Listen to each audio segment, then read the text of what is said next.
Здравейте хора и добре дошли в Игра игрите. Днес ще играем GTA 5 Online и по-точно ще направим Кайл Перико хейста и ще ви обясним най-важните препове, поне според мен, и как ние го правим. Така, за да започнете Кайл Перико хейст, естествено първо трябва да си купите подводницата, която се казва косатка.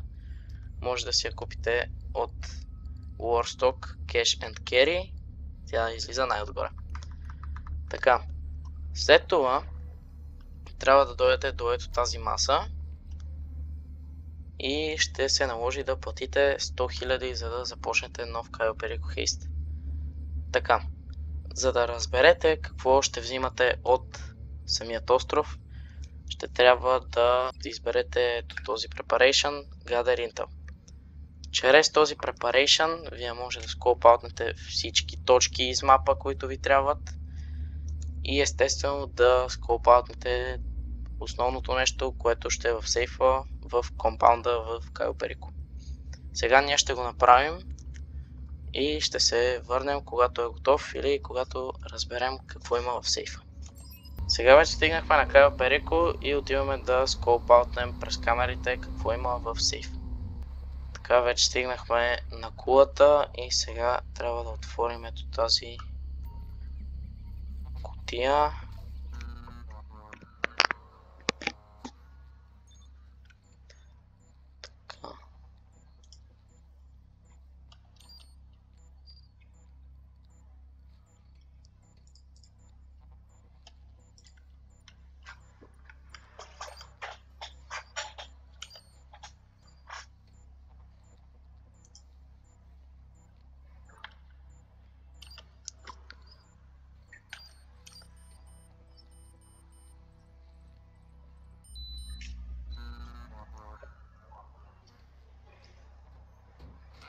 Добре.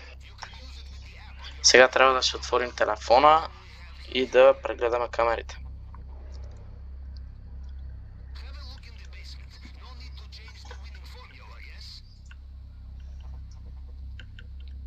За да проверите какъв е основният ви таргет, трябва да проверите мазето.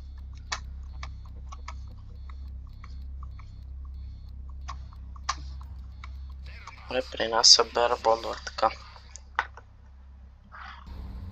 Така, сега трябва да си тръгнем от Кайл Перикото.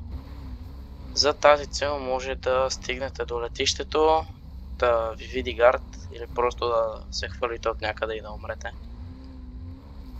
Всичко ще ви закара на летището и оттам ще може да си хванете самолета и да тръгнете наобратно. Вече стигнахме в косатката и сега ще започнем да правим преповете. Първият преп ще е обвързан с Approach Vehicle. Approach Vehicle, който аз препоръчвам, е косатката, защото с нея влизате направо в компаунда и нямате абсолютно никаква причина да излизате, особено ако сте двама, защото из компаунда има къщички, в които може да влезете и да оберете секундари таргет като пари, картини или злато, като аз препоръчвам златото, защото е най-скъпо платено от тези три предмета. Но ако в крайна сметка искате да го правите сам, препоръчвам да вземете велиумът, защото като сте на летището и около летището има хангар и склад, в които може да влезете и да оберете пари, марихуана или кокаин. Кокаинът е най-скъпо платен от тези три, затова го препоръчвам, ако го играете сам. За останалите Approach Vehicle не мога да ви кажа какво се прави, защото аз съм използвал само тези двата, но според мен поне са най-оптимални и това е единствената причина да не съм използвал другите. Но вие може да се опитате да го направите с който и да е друг вид лодка, самолет или хеликоптер. Сега нека преминем към еквипмента. Еквипмента, който ще ви е нужен, е сейф кодът, ако ще крадете от сейфа, или плазма катър, ако ще крадете от витрината. Друго, което трябва да вземете, е Fingerprint Cloner, защото всяка врата, водеща към мазето, е затворена и единственият начин да я отворите е чрез пръстов отпечатък. Вие го нямате, затова единственият начин е да ползвате Fingerprint Cloner. Друго, което аз взимам, е Cutting Torch, защото чрез него може да отворите врати, които са затворени с вериги безшумно и да минете през драйнеч тунела направо в компаунда. Затова според мен Cutting Torch е много по-добре от Demolition Charge-овете. Сега нека обсъдим оръжията. Оръжията, които аз взимам, са агресор, защото просто с помпата убивам много по-лесно джагърната, а и машин пистолът се справя отлично с това да убия някой от по-голяма дистанция, особено ако го нацеля в главата, и задължително си купувам заглушители, защото просто аз предпочитам да действам по по-тих начин. Конспиратор също са хубави оръжия. Там имате автомат и пистолет. Абсолютно обикновено. Кракшот имате снайпер и пистолет. Саботьор имате малко SMG и пистолет. И марксман имате калашник и пистолет. За всяко оръжие препоръчвам да вземете съпресори, защото просто ако ви чуят да стреляте, нещата стават много по-зле, всички почват да ви гонят и да ви атакуват, и след като съм минал тези препове, аз пускам хейста и играем хейста. Затова сега ви пожелавам приятно гледане на самият хейст.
aquí. Lo vi hace un rato.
for the delicate part. The glass case, bulletproof, shatterproof. You will need the plasma cutter, and you will need to be very careful.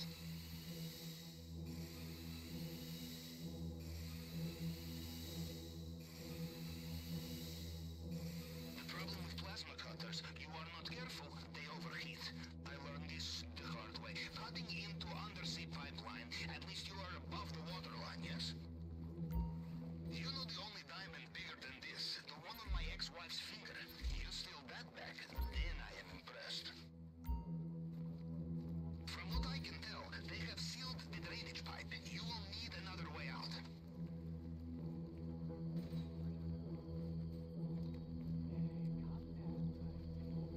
Extra guards just arrived. Be careful.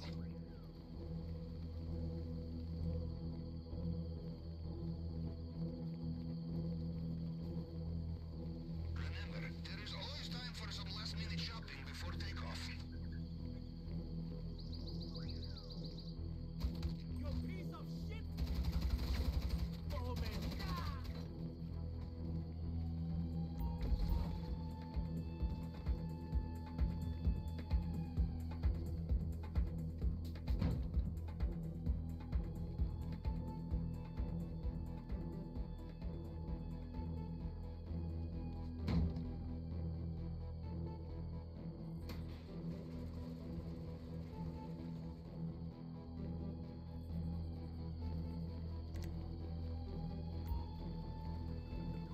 Okay, the compound is behind us, and the hard part is done. Now, do not die on the easy part, yes? Get out of there. Go! Your extraction point is at the main docks, on your radar now.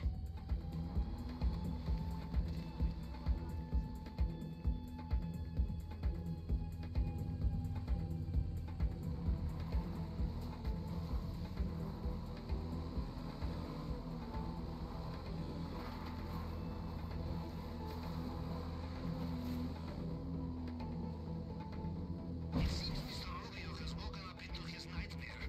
All over again. If you're looking for me, I had to move this up. The water is full of attack boats. You will need to be careful.